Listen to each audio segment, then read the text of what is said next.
Welcome again to yet another edition of the Old School Shooters podcast, or Old Schoolers, depending on your take on it. My name is Jack Kilby, and I am joined by the King of Connecticut, the legendary King of Connecticut. And speaking of legends, we are also very pleased to have Pat Miletich on the phone. Due to some technical issues, we were unable to hook up the video, but we do have the audio. Pat, how are you doing today? I'm doing good, Jack. Thank you for having me. Thank you for appearing. King, you look resplendent as ever in a fine jacket, and it appears that you're enjoying a beverage. Yeah, it's my old school Sunday attire here, Jack, and I'm glad we were able to make this work despite the technical difficulties. Well, again, some would argue that perseverance under pressure is old school, and that's I would argue that technical difficulties in this virtual age is definitely old school as well. I would 100% concur, but either interpretation, we're here, and we're looking forward to another edition of what proves to always be an entertaining program. Now, Pat, to begin the discussion today, we usually go into a discourse on what it means to be old school, the phrase, because it does mean different things to different people. What would your take on the old school concept be? Always stepping up and doing the work, always being willing to sacrifice. There's a lot of different things that represent old school to me. Not eating food out of a box, eating food that comes out of the ground, taking care of our kids the best we can, teaching them morality, understanding where sickness comes from, how healing truly is created through organics, not laboratories. There's a lot of things that represent old school to me, and certainly stepping out of line and getting your ass kicked also represents old school that needs to come back a little bit right now, I think. Agreed. King, we've discussed this before, but what would your take on the concept be? Any additional insights? Yes, I think I had some axioms that I laid out last time, but I want to make sure, this is really all about Pat. But another aspect to me is honoring your word, and that seems to be lost today.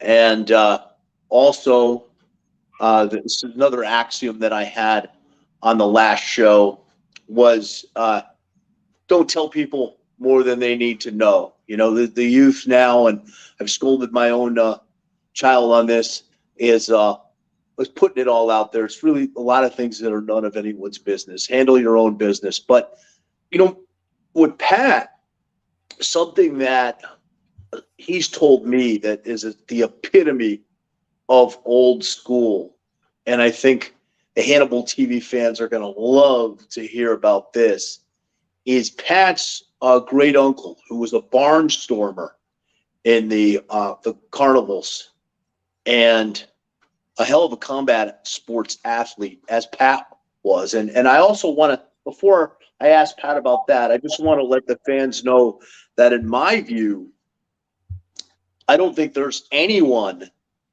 that's as influential in the Ultimate Fighting Championships as Pat Miletich.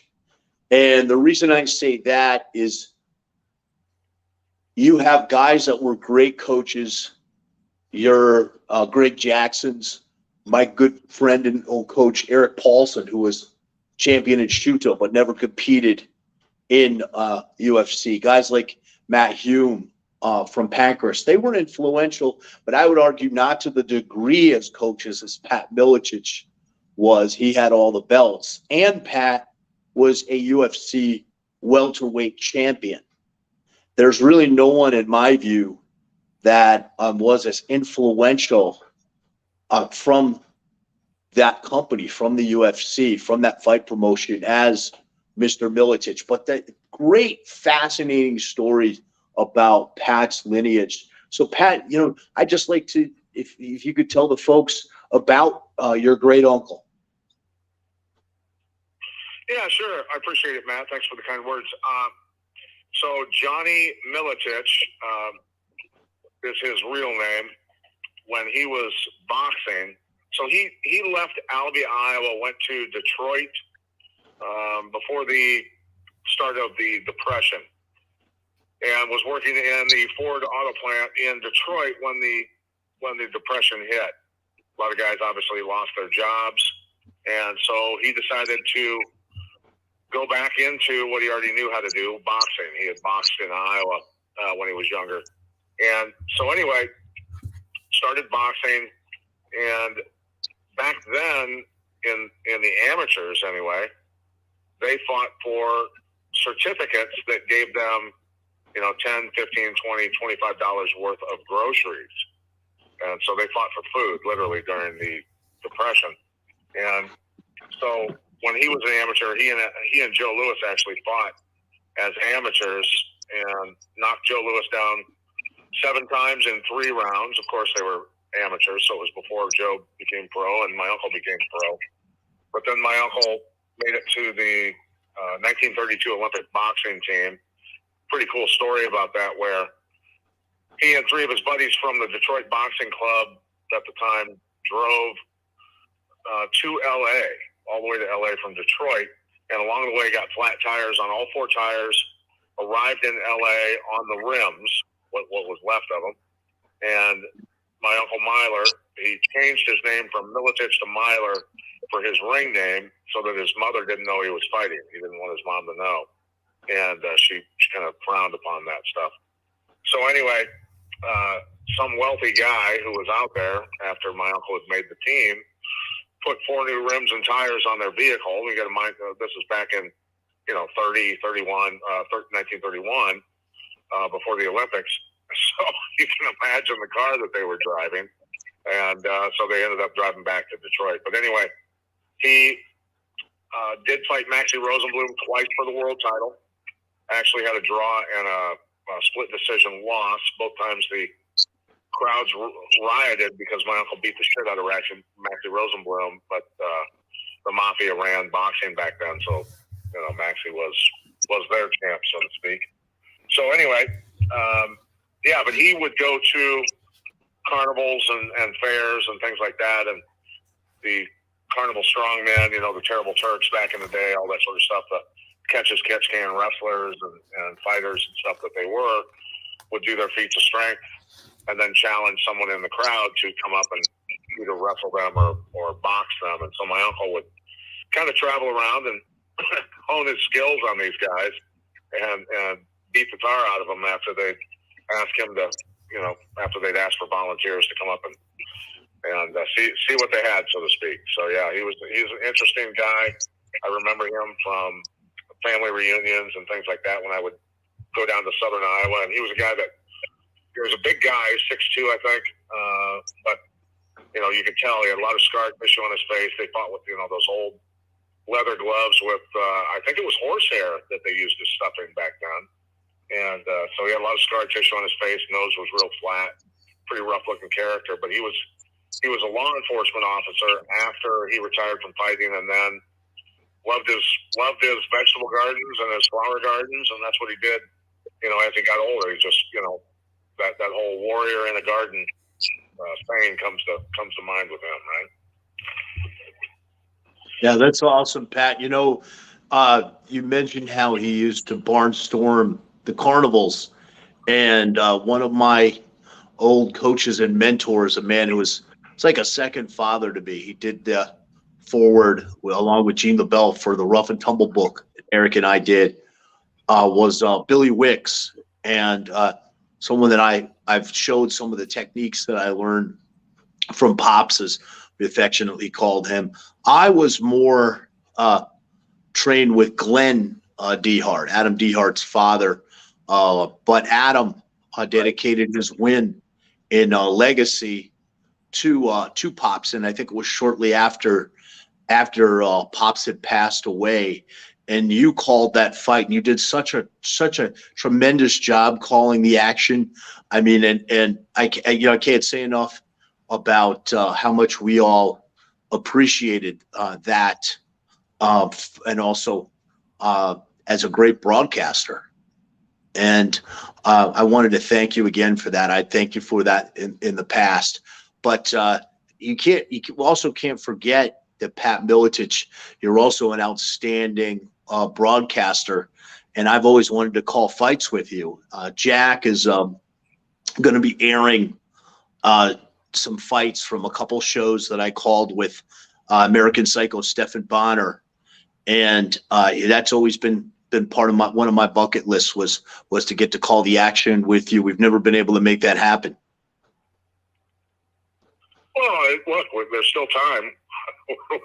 we're still fighting gravity, brother.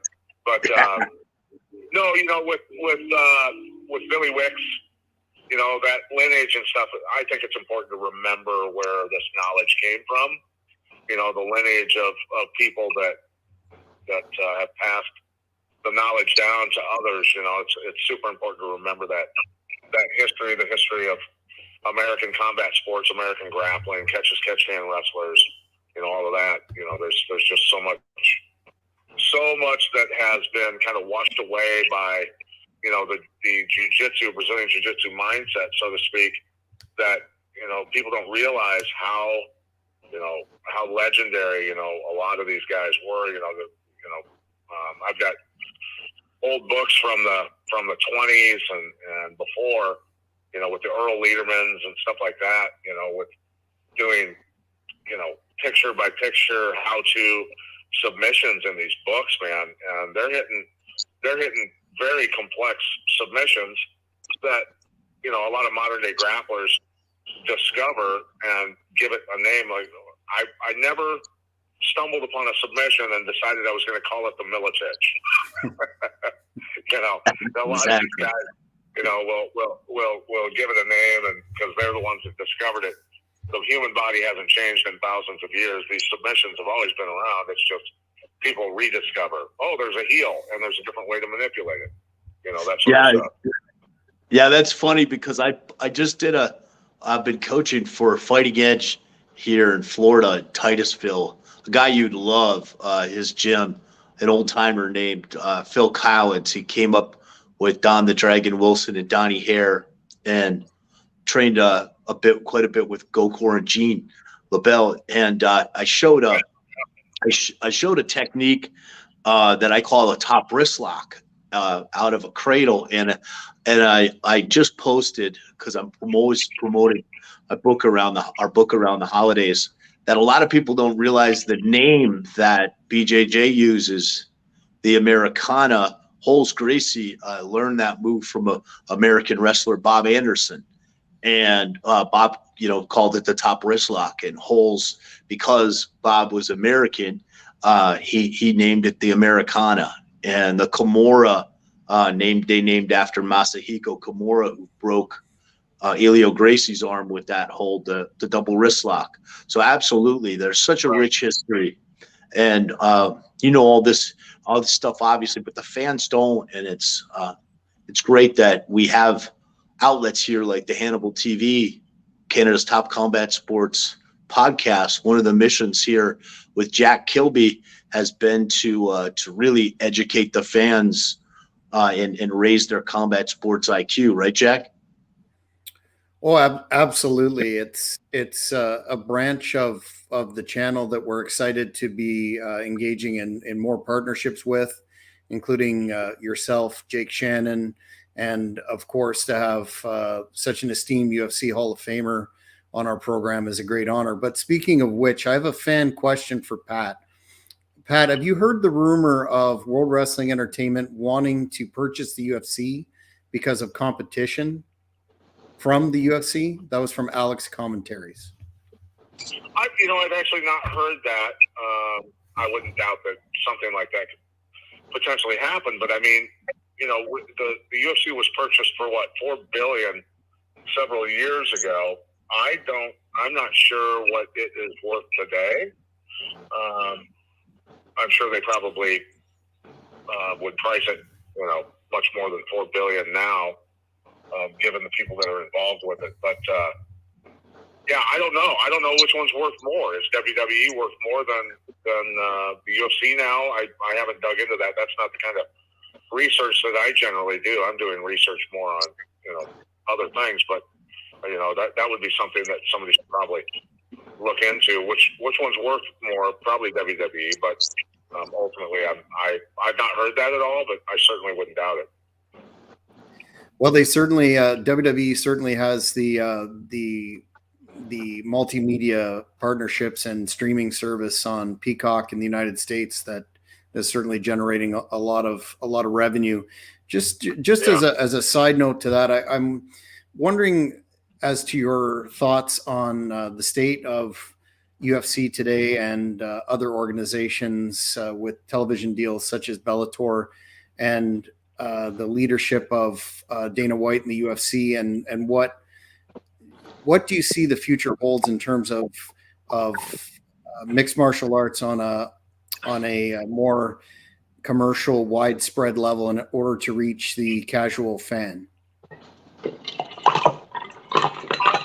mean, look, there is a sector of our society, and there always has been, always will be, who will never be involved or never want to be involved or never watch combat sports. They're just, there's a large portion of society. It's certainly much different than, a lot of the so-called, the Olympic sports, things like that. But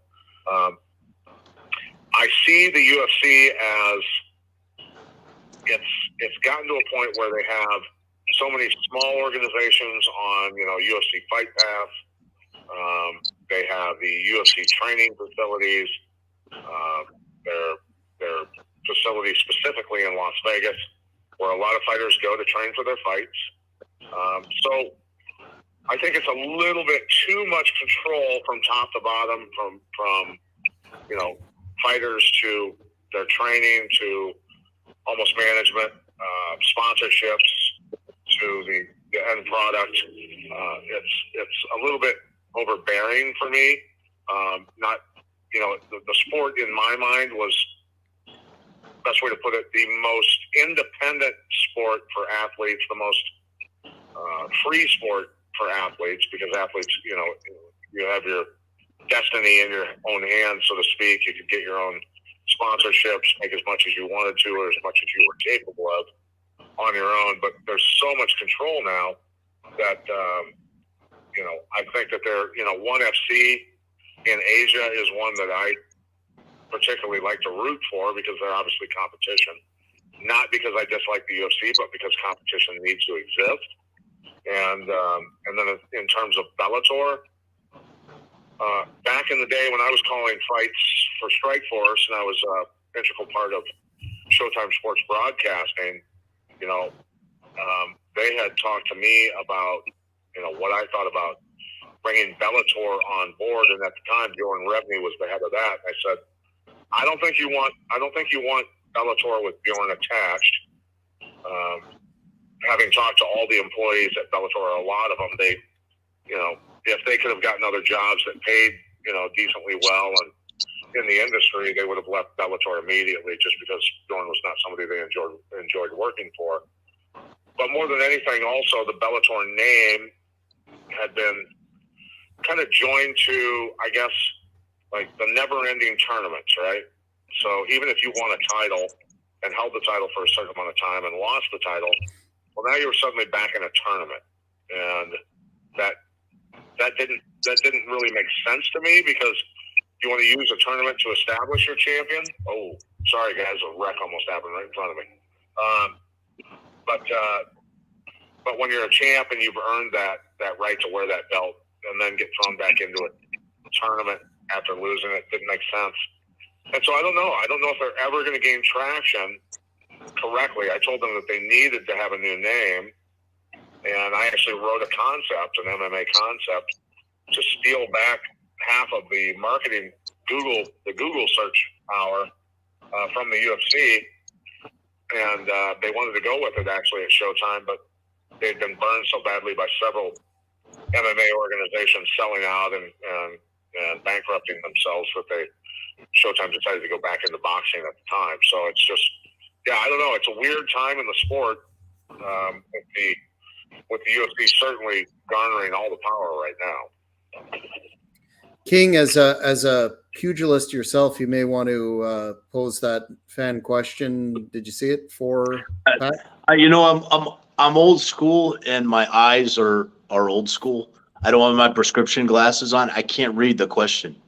Okay, no worries. My eyes are definitely old school too. Pat, we had a fan question in terms of, did you want to fight Ken Shamrock or Dan Severn or Don Fry in the UFC? He did fight Dan Severn. Yeah, I thought Dan outside of the UFC, we had a draw because nobody got a submission or a KO. So it went the full distance. But I wanted to fight Frank Shamrock when he was the middleweight champion and I was the welterweight champion. And he wouldn't fight me. And he and I rolled one time with each other.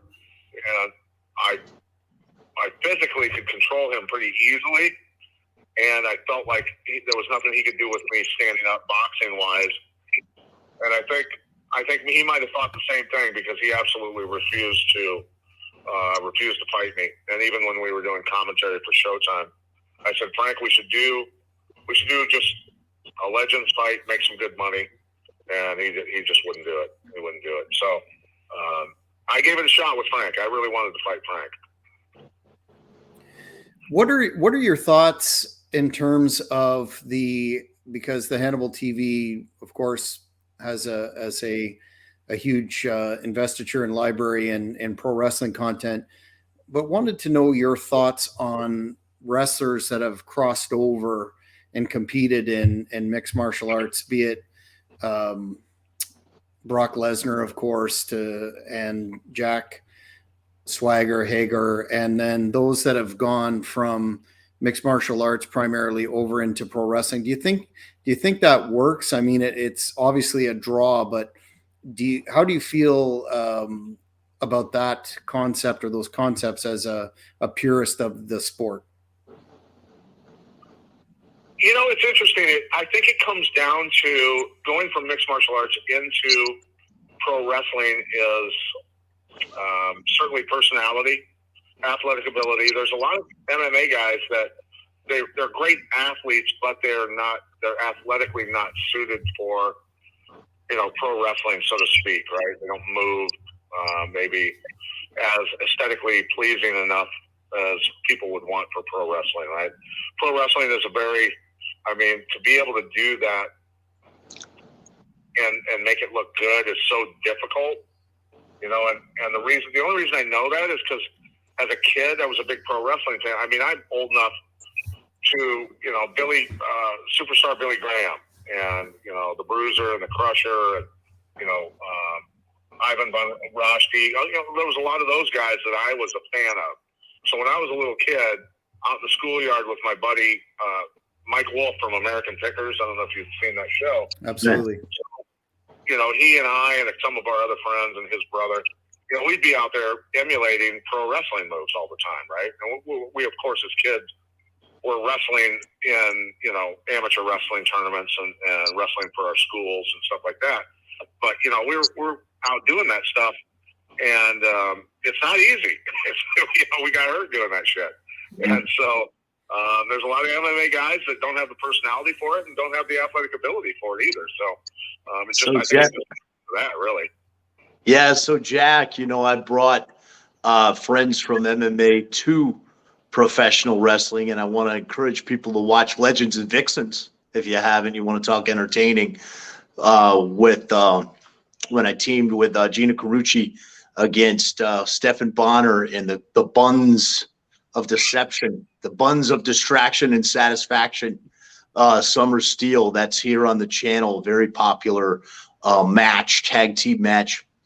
And I brought a mutual friend of ours, mutual friends of Pat and I's, from MMA to pro wrestling, and he was really good at it. I wish he would have pursued it more. The Prince of Persia, Kamal Shalarus, brought him to Double Cross in promotion in South Carolina with me to train. And I'll tell you my perspective on that is I was never trained as a professional wrestler. I stumbled into professional wrestling way back in the day in the mid 90s, coming from amateur wrestling to judo, because judo was so popular for wrestlers back then. And my buddy Dave was my mentor that took me around as his opponent. So I did the same thing with Phil Baroni and Stephan Bonner and Kamal Shalarus, and from the wrestling mat, Steve Alponi, who was a wrestling coach with me. We coached high school wrestling together, and I brought him as my opponent when I was the Sheik.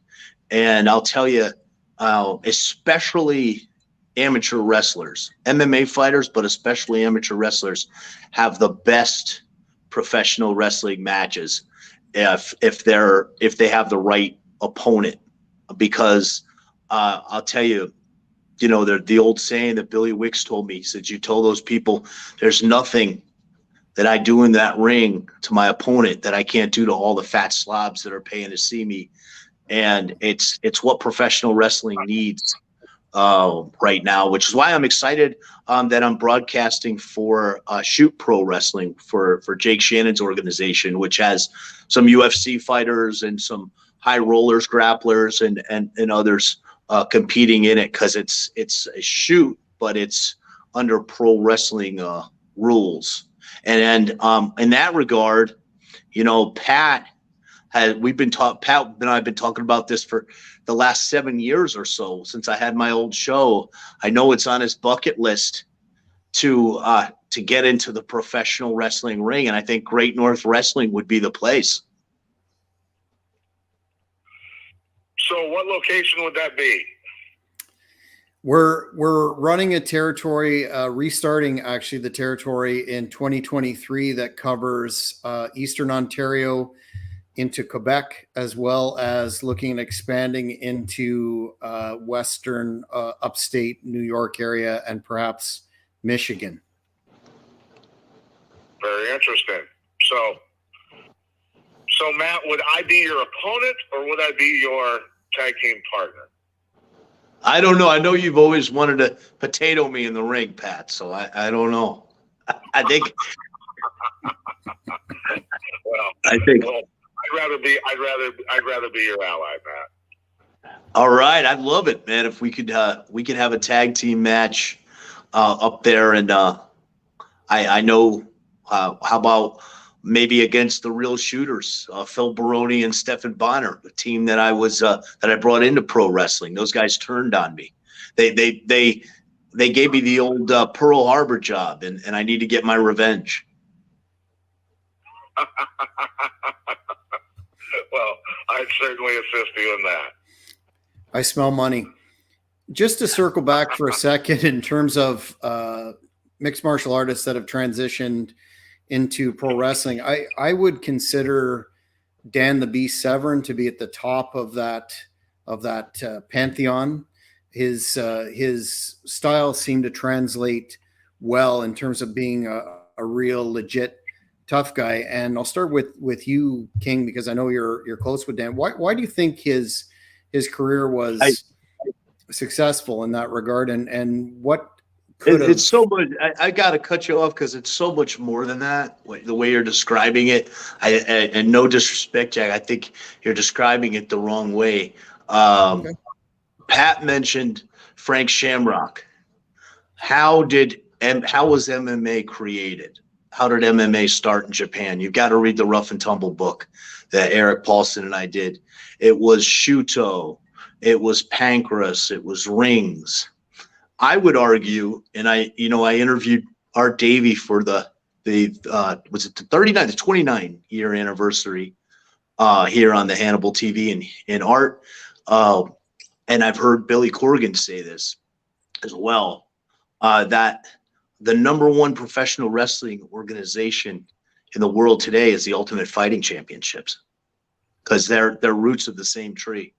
So I think you're framing it wrong when you say that with Dan Severn, because if you study the history of how the Ultimate Fighting Championships came about, and if you study the history in Brazil, who trained the Gracies, Mitsuyo Maeda, Count Koma, who did Elio Gracie compete against in his career?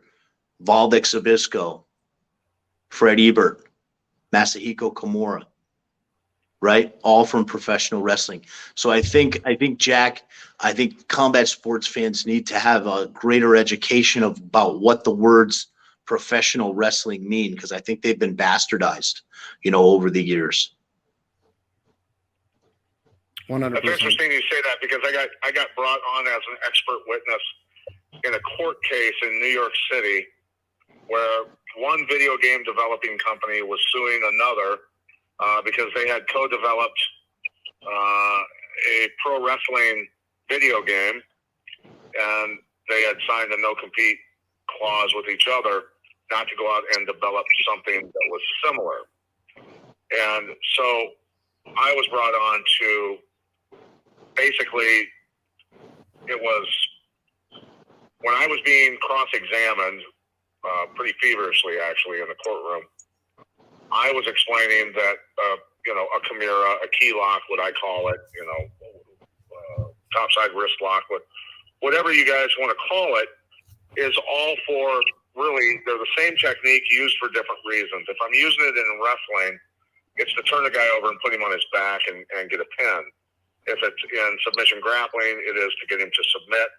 They're the same techniques across the board, just used for different purposes and different goals, right? So, that's really kind of what it came down to. And I had the judge finally correct me because I started cross-examining the attorney that was losing his mind trying to get me to come up off what I was talking about, and kept trying to trick me to the point where I started cross-examining him and asking him questions, and he was starting to answer me, and the judge stopped the whole thing, and he goes, "Mr. Miletich, you can't cross-examine the attorneys. You're not allowed to do that." So but my point is yes, it all has the same roots.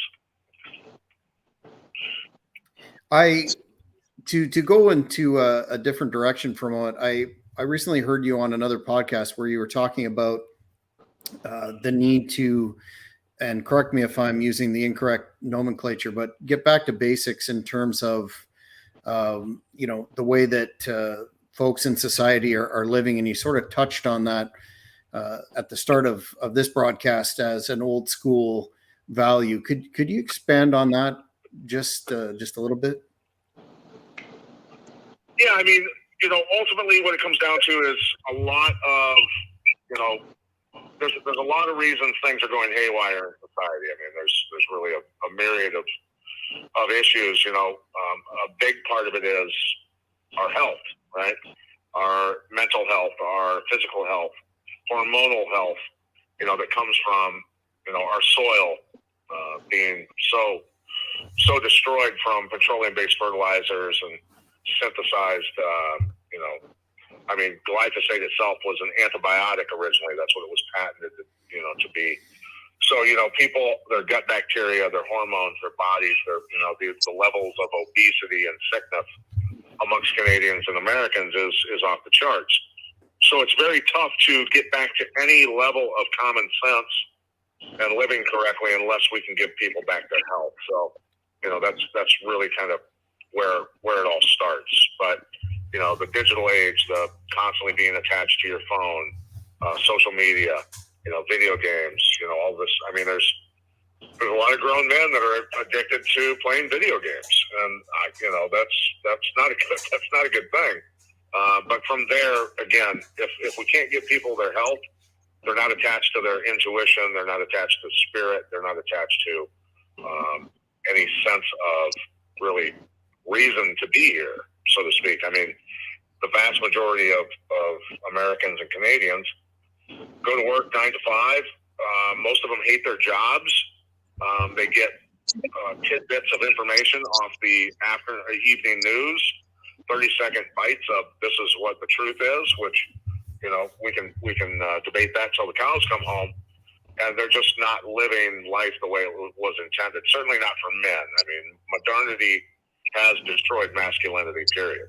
So, that's my take on that part of it. It's interesting because that was a topic that we broached on the last podcast. The whatever phrasing you want to call it, the fact that masculinity has become a negative concept, and you see companies such as Gillette declaring war on men. And I even saw this ridiculous article today. I can't remember the exact source, but it was saying, men, you need to stop working out because that's a microaggression and all this nonsense. And I do feel sorry for the younger generations of men coming up. What is your take on how can we as a society? Do you see this as a trend or a pendulum that's going to swing back, or is this something that we're going to have to contend with when moving on in the future? And what would your opinion be on this philosophy continuing unabated? Well, I think it comes down to educating parents about what's really going on. Why, I'm always a guy that has always asked why. So when I was teaching children's karate 30 years ago, and all of a sudden some boys were starting to be brought to me that had this new thing called autism, I wasn't a guy, and I've never been, for whatever reason, been a guy who just says, okay, this kid's got, some sort of condition that causes him to, shake his head back and forth and not be able to concentrate. There's something going wrong here, and what's causing it. So, I'm a guy also who, as a kid, remembers my grandparents on both sides, who were farmers, having Parkinson's. Well, turns out it was due to agriculture chemicals, and a lot of farmers back in those days had horrible Parkinson's conditions, symptoms, because they're working with chemicals. So when we look at a situation where, and it's hard to think that it's accidental. It would be one thing if mankind was dumb enough to produce all these chemicals, synthesize nitrogen, potassium, and phosphorus to make crops grow out of oil from petroleum to feed mankind. But then at the same time, these synthetic chemicals that are being used, atrazine being one of them, that in laboratory tests, and even frogs that were in swamps where agriculture fields were draining into, where the frogs and lab rats not only had their testosterone levels destroyed, but actually grew female genitalia. That's how powerful atrazine is. So when we look around at all these feminized boys, the water levels here where I live have the levels of atrazine in the water are so far above EPA allowed limits that it's off the charts. So it's the chemicals that are causing the hormonal destruction of boys and girls. But then we have a societal messaging of, hey, it's okay to be very feminine. It's okay to wear a dress. It's okay to eventually go under a surgeon's knife to alter your physical being into who you think you are. And so we've got big problems. And what I do is I speak at different, I've spoken at agriculture events. I've spoken, to health, at human health gatherings and things like that, where I say, listen, the only thing that's going to correct this is if you are able to do research and discover the true powerful organic supplements that are able to go into the cell and chelate heavy metals and toxins out of the cell, reset gut bacteria, and do all of these things to the body so that your children are developing the way that they were intended to. Otherwise, you're going to have problems. And the more people eat food out of, it's like the old saying, grandpa's fat, dad's fat, I'm fat. It's a genetic thing. No, it's because you're eating out of the same refrigerator and the same cupboard. That's what's causing it. So stop eating stuff that's in boxes. Stop eating pastas. Stop eating, all these processed foods, and you're not going to have the health issues you're experiencing. It's going to certainly help you a lot.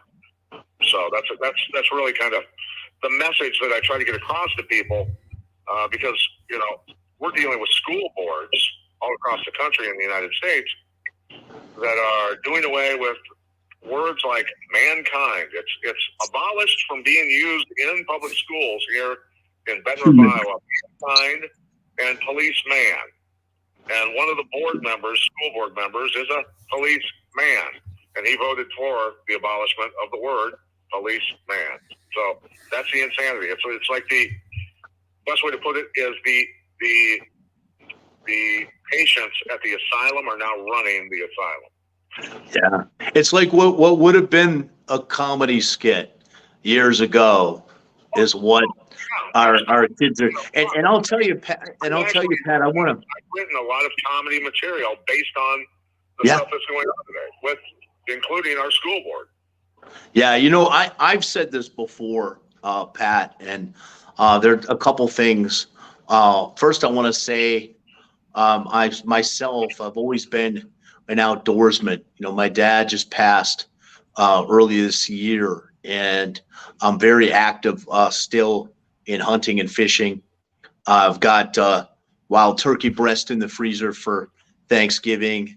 I love net fishing here, deer hunting, hog hunting here too in Florida, and also gardening and eating fresh fruits and vegetables. And I think that's old school, and that's something that's really being lost too. And the indoctrination. Now, Pat, when you were on my old show, you talked about something when you were coaching karate, that it was the prescription drugs. And I wonder, Pat, do you think that the prescription drugs that these kids are being fed from such a young age, like the parents don't want to take care of them, so they just give them these drugs so they're zombies? Do you think that the side effects of those might be some of this feminization for boys? I mean, I know you've done some research on that. Well, certainly, look, 70%, I don't know what the rate is in Canada, but 70% of Americans are on at least one pharmaceutical drug. And a lot of these pharmaceutical drugs have also been proven to destroy not only hormones and physical health, but frontal lobe activity. So you don't connect to emotions. You don't feel empathy for others. There's a lot of stuff that goes on with frontal lobe activity. And so there's it's physical, mental, spiritual, across the board, the destruction that's taking place. And so it's not a political discussion when we talk about health, right? It is facts. It is either true or it's false, right? So, about 100 years ago, a really, really wealthy guy named Rockefeller donated a massive amount of money to Harvard Law School, Stanford, others, and said, you're going to get rid of the thousands of years of mankind's knowledge in your textbooks on how to keep humans healthy with plants and concentrated plant matter, mushrooms, flowers, roots, plants, and you're going to now prescribe them these petroleum-based products.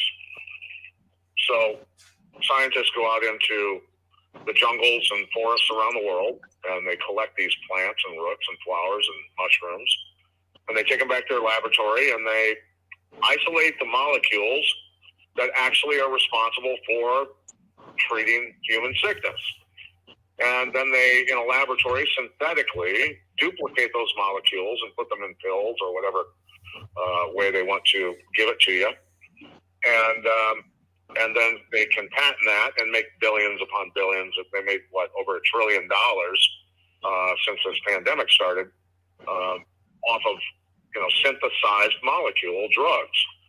And when you take these drugs, side effects are, if you roll your ankle and you sprain it, trauma has been caused. Inflammation thereby happens, and inflammation is telling you that you've been injured. Trauma has been caused to your body. So side effects are telling you that trauma is being caused to your body. And so there's not a drug out there that they don't give people that doesn't have side effects. So it doesn't belong in the human body because we are organic organisms.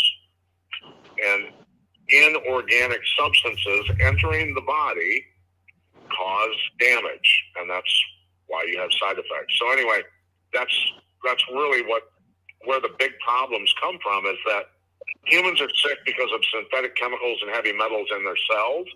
They can't get rid of them because those substances are not recognized as water soluble by your cell.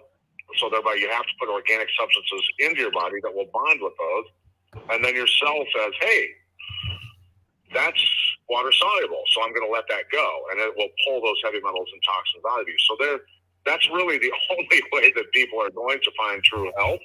And the only way we're going to fix things, because, back in those days, it was 1 in 5,000 children, 1 in 5,000 boys generally had autism. Now we're at 1 in 36. And in 10 years, we're going to be about 1 in 3, 1 in 2. So 50% of the boys and girls are going to have autistic symptoms, characteristics. And, how do you deal with that in society when everybody's walking around with autism? You don't. I mean, that's when society implodes, and we're kind of seeing what's going on with even some of the politicians that are being elected. Literally can't hold a conversation. They mentally can't do it, yet they're being voted into office. So that tells you about the populace and how sick the populace is right now.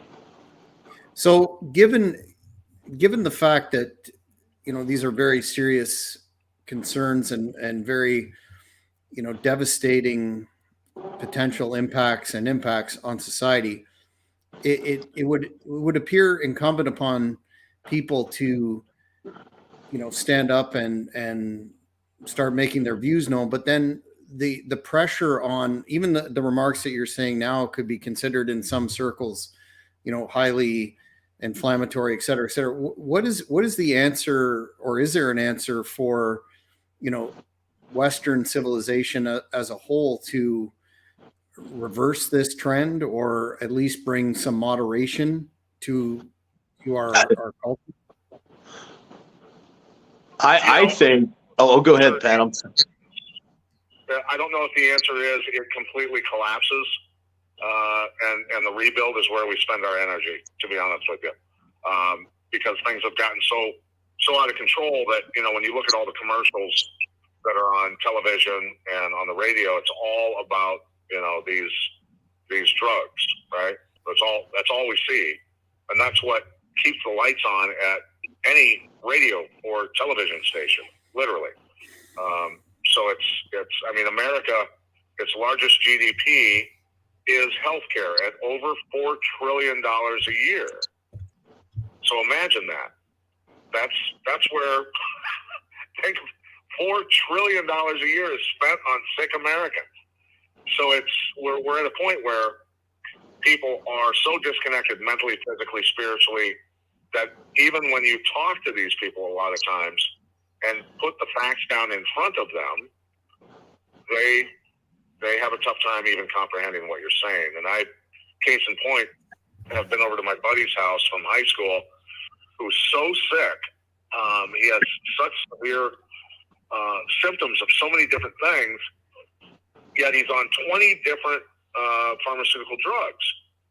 And so one of the drugs that he takes is to control involuntary motor movement of the limbs. So his right arm, will shake and jump all over the place, and he'll have convulsions and all kinds of different stuff going on involuntarily. And when he takes the drug, the right arm stops doing it, and then it goes over to the left arm. So, I'm sitting there going, okay, listen, dude, you got to understand, they're not helping you. We need to clean your body out slowly. You need to talk to your doctor and see which one of these, first can either be stopped immediately, or you can wean yourself off of them and go to a homeopathic doctor who knows, how to do this, has done this for a lot of people, and get you well.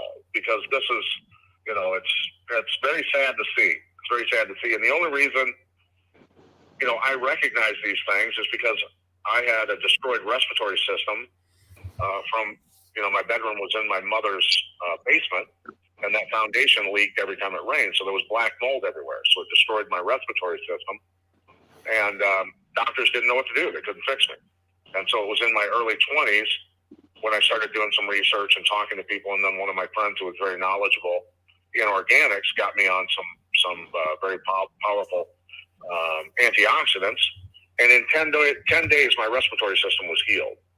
I suddenly went from breathing through a a straw filled with mucus to breathing through a crystal clear giant PVC tube.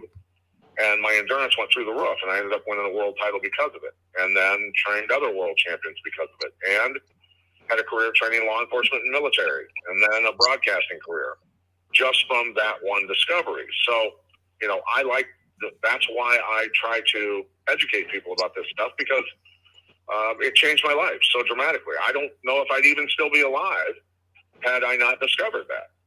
So that's kind of the message that I share with people. And have I come under some pressure because of it? Of course, but I really don't care, because the truth is the truth. Yeah, I think there's, listening to what Pat's saying here, obviously the food and the pharmaceuticals, but there's another aspect of this that's been going on for quite some time here in the U.S., and that's the indoctrination in our school systems. And people are being indoctrinated to believe that free speech no longer exists. And social media has been a big part of that with Zuckerberg. You get blocked, you're going to get banned, or all this nonsense. And I wrote something that I think you guys will appreciate the other day. And because I've done stand-up comedy and would love at one point to either have Pat roast me or roast Pat. My last roast is here on Hannibal TV, where we roasted Dan the Beast Severn. But I wrote this about comedy, but it also transcends over to people standing up for themselves. And that is that back in the 80s and 90s, what made comedy great was that people, individuals, groups, quote unquote, communities were self-deprecating. And now we've been conditioned to believe that there is no free speech. Well, free speech still exists. And the two rules of comedy will always exist. Number one, if I offend you, that's your problem, not mine. And number two, it's a joke, not a dick. Don't take it so hard. Yeah, well, the way I look at it is, back in the day, anybody could be talked about, any group could be talked about and joked about, and nobody cared, right? Now, I think from what my observation is the only group that can be talked about and disparaged and destroyed on social media or anywhere else are basically white Christian men. Yep, white straight men, absolutely. That's open season on guys like us, but nobody else can be talked about. And I'm not about that. Never have been. I'll joke about anything and anyone. And that's just kind of the way it is. But how do we desensitize people to this sort of stuff? I guess continuously offending them, I guess. Yeah, Pat, in 2019, before Corona hit, when we roasted Dan Severn, it was the start of what I call my insensitivity training tour. And that got cut short when everything got shut down. But I think that's what we need, because I think it bleeds over, because comedy's always been part of the culture. And we here in America, we have a culture of free speech and openness and open speech. And I think it bleeds over to what you were saying before. Why don't people stand up for themselves? Nowadays, people are afraid to say anything other than the controlled narrative. Yeah, well, I've even written a lot of comedy based on COVID, right? Yeah. I'm sure you've done that too. Oh, yeah. About it a lot, at least. But yeah. I'm a guy that I was just thinking the other day, came across my mind, and I thought, it would be great if Adam Sandler would come out with a sequel to Wedding Singer, inspired by the COVID vaccines, called The Funeral Singer, because of all the all the damage that this stuff is causing, you know, and I don't blame anybody for getting the vaccine, if that's what you want to call it. A lot of people had to do it to keep their jobs. I mean, what are you going to do? You're not going to let your kids starve. So the blame falls on the people at the top, and those are the people that should pay the price for what they've, you know, for what they've done and inflicted on. But, you know, some of these new hit songs I was thinking about, you know, with titles like "Don't Break Myocarditis Heart," "The Pfizer Despiser," the J&J Shuffle would be one, the Mandate Blues, "Stroke of Luck." Let me see, I'm trying to remember. "Don't Shed on Me," the Formaldehyde Ride, and "Oh, There's Graphene in My Spleen," and then the "Lockdowns in Fauci Town" would be one of them as well. Awesome. The hour has just flown by, but before we wrap up, I think and just to get your thoughts on this, Pat and King, I think what we're encountering is a situation where, in terms of old school values, we need to have courage. You touched on it, King, that there are times when, you know, people just don't speak up, and the truth is the truth and right is right. And I think we need to, hopefully, by having open, honest, respectful discourses, instill courage in people to, you know, turn the pendulum back to a point where it was fine to have a divergent opinion and have a respectful back and forth, instead of cowering under the massive societal pressure that we have. That's my take on that. Your thoughts? Yeah, well, ultimately, you know, I raised my kids in a way that, you know, they were able to look at the world and see what was really going on, right? Yeah. See the world for what it really is, and that's that. I forget the gentleman's name, but it's that when God sort of picks certain people, where you put on the glasses and you see the world as it really is. You can't make anybody else wear those glasses, but nonetheless, you've got to speak your truth, and that's just the way it is.